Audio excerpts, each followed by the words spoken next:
Past week, we have learned of the grants of immunity to several key witnesses in the Clinton investigation, including Hillary Clinton's former chief of staff and one of the individuals responsible for setting up her server. I'm really disappointed by this revelation and confused as to why these immunity grants were necessary and appropriate given the circumstances. It appears to me that the FBI was very early in this investigation too willing to strike deals and ensure that top officials could never be prosecuted for their role in what we now know was a massive breach of national security protocol. We have a duty to ensure that our FBI is still in the business of investigating criminal activity.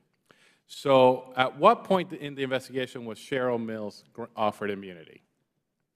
Cheryl Mills was never offered immunity, not to quibble, but she was given letter immunity to govern. At what point? June of 2016, so June of this year, so about 11 months into the investigation. So to be clear, was she offered immunity for interview and potential testimony or for turning over the laptop as evidence?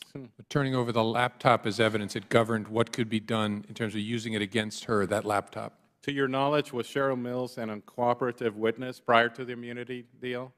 I think our assessment was she was cooperative. I forget the month she was interviewed, but she was interviewed fully before that.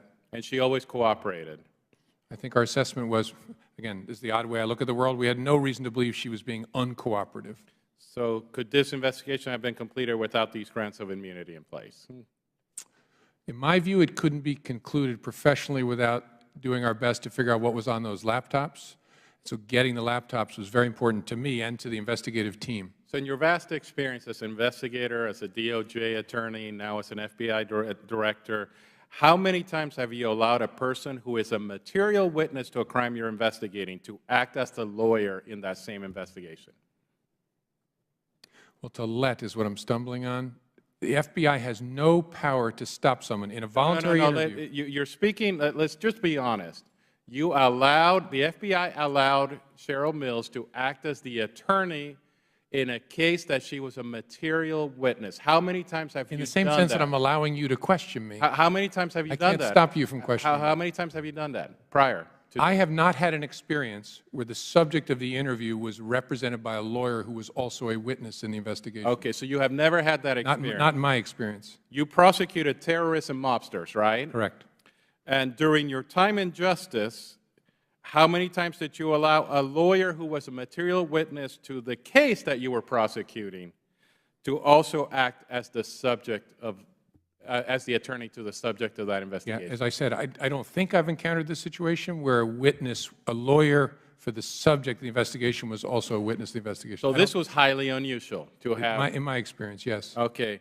In your answer to Chairman Chaffetz, you indicated that you had no reason to disbelieve Paul Gambetta when he told you that he erased a hard drive on his own. Is that correct? Correct. However, in the exchange on Reddit, he said, I need to strip out a VIP's email address from a bunch of archived email. Basically, they don't want the VIP's email address exposed to anyone. Those two statements are not consistent.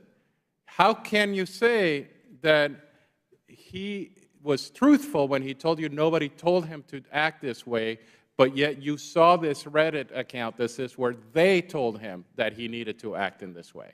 I think the assessment of the investigative team is those are about two different subjects. One is a year before, in the summer of 2014, about how to produce emails and whether there's a way to remove or mask the actual email address, the HRC, whatever it is, .com. And the other is about actually deleting the content of those emails sitting on the server. It seems like in your investigation you found time after time evidence of destruction, evidence of breaking iPhones and other phones, all these different things, but yet you find that there's no evidence of intent. And I'm a little bit confused as to your interpretation of 18 U.S.C. 793F. On the one hand, you've said that Secretary Clinton couldn't be charged because her conduct was extremely careless, but not grossly negligent, correct? That's not exactly what I said. That's what you said today. But you've also said there was no evidence of her intent to harm the United States. So, but you'll agree that a person can act with gross negligence or even act knowingly without possessing some additional specific intent. So which is it? Is it a lack of gross negligence that she had or a lack of intent? In terms of my overall judgment about whether the case was worthy of prosecution, it's the lack of evidence to meet what I understand to be the elements of the crime, one, and two, a consideration of what would be fair with respect to how other people have been treated.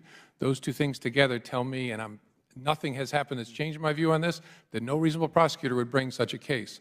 The specific intent question, yes, I agree that specific intent to harm the United States is a different thing than a gross negligence or willfulness. So just one last question. You talked about Mary and Joe. And Mary and Joe would be disciplined at the FBI if they did what Hillary Clinton did. If Mary and Joe came to you and asked for a promotion immediately after being disciplined, would you give them that promotion? Tough to answer that hypothetical. It would depend upon the nature of the conduct and what discipline had been imposed. And what if they ever asked for a promotion that would give them management and control of cybersecurity of your agency